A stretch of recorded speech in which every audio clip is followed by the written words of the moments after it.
Police अगर चाह ले तो बड़े से बड़े उग्रवादी हो, आतंकवादी हो, गुंडा हो, मवाली हो, वो मिनटों में पुलिस के अंदर होती है, पुलिस के गिरफ्त में होते हैं।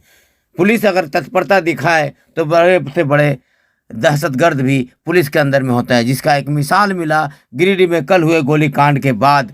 उसके 2 आरोपी को पुलिस ने गिरफ्तार कर लिया है।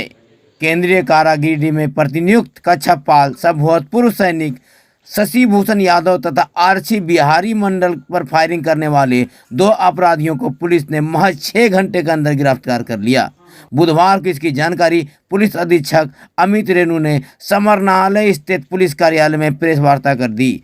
गिरफ्तार आरोपी में देवघर निवासी दीपक कुमार और मुफस्सिल थाना क्षेत्र के तुरडिहा निवासी धनंजय कुमार शामिल है।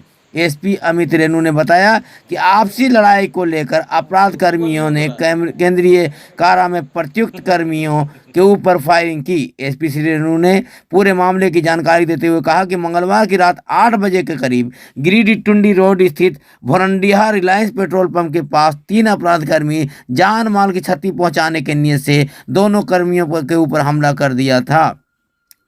बताया जाता है कि इसी समय अपराधियों ने कच्छपाल शशि भूषण यादव का लाइसेंसी लोडेड रिवॉल्वर से उन्हीं में से एक अपराधी ने छीनकर शशि भूषण यादव पर फायरिंग कर दिया, जिससे वह बुरी तरह घायल हो गए, जिनका इलाज धनबाद में चल रहा है। उन्हें सदर अस्पताल में ले जाया गया था, जहां से उन्हें रेफर धनबाद किया गया। मामले की गंभीरता को देखते हुए मुफस्सिल थाना में कांड दर्ज कर सदर एसडीपीओ के नेतृत्व में एक विशेष टीम गठित कर किया गया। इस टीम ने महज 6 घंटे के अंदर मामले का उद्भेदन करते हुए कांड में शामिल 2 अपराधियों को गिरफ्तार करने में सफलता हासिल कर ली है। प्रेस कॉन्फ्रेंस में एसडीपीओ अनिल कुमार सिंह, थाना प्रभारी विनय सिंह, नगर थाना प्रभारी रामनारायण चौधरी समेत कई पुलिस पदाधिकारी मौजूद थे।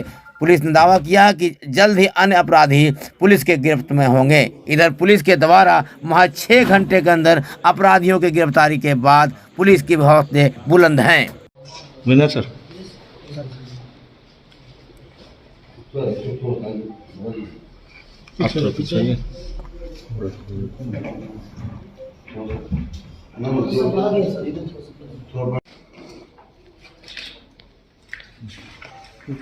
हो गया।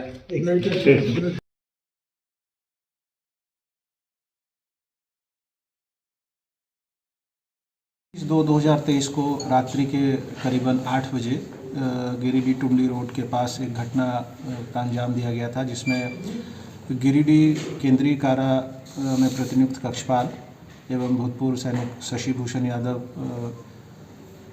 को इंजरी हुई थी। इसमें गोली चलने की बात आई थी कि किसी अज्ञात व्यक्तियों के द्वारा इनके ऊपर हमला किया गया एवं इनको घायल किया गया है। त्वरित कार्रवाई करते हुए इनको इलाज के लिए सदर अस्पताल गिरिडीह भेजा गया एवं वहां से फर्दर इलाज के लिए धनबाद भेजा गया। इस संदर्भ में मुफस्सिल थाना अंतर्गत एक टीम की गठन की गई थी, जिसका नेतृत्व सदर एसडीपीओ गिरिडीह कर रहे थे। इनके द्वारा घटना में प्रयुक्त जो पिस्टल है उसको बरामद किया गया एवं इसमें संलिप्त 2-3 अपराधकर्मी जो थे उनकी गिरफ्तारी 2 अपराधकर्मियों की गई है। जो घटना में बात सामने आ रही है कि 3 अपराधकर्मियों के द्वारा ये घटना को अंजाम दिया गया था, जिसमें से 2 व्यक्तियों की अरेस्टिंग महज 6 घंटे के अंदर ही कर ली गई थी। इस घटना से संबंधित मुफस्सिल थाना कांड संख्या 41/23 दिनांक 21/2/23 दर्ज किया गया है एवं इस संदर्भ में अनुसंधान प्रारंभ किया गया है। जो गिरफ्तार अपराधी हैं उनसे संबंधित डिटेल्स आपको प्रेस विज्ञप्ति में दी जा रही है। क्या कारण था सर? ये आपसी लड़ाई इसका मुख्य कारण रहा है कि इनके बीच में जो वहाँ पे बाकी अपराधकर्मी थे और जो कक्षपाल थे, इनके बीच में बहस हुई एवं बात आगे बढ़ गई, जिस वजह से ये घटना का अंजाम दिया गया। दोनों पहले से जान पहचान थे? नहीं। कहाँ तक उन्होंने? ये डिटेल्स आपको प्रेस विज्ञप्ति में दी जा रही है। इसमें 2 व्यक्ति जिनका अरेस्टिंग हुआ है, एक देवघर के हैं और एक मुफस्सिल थाना गिरिडीह अंतर्गत रहने वाले। अपराधी इतिहास है ये इसकी अभी छानबीन की जा रही है, क्योंकि ये बहुत अर्ली होगा कहना, क्योंकि इसमें इस संदर्भ में और किसी थाना में कोई केस दर्ज है या नहीं, इस संदर्भ में अभी जाँच की जा रही है।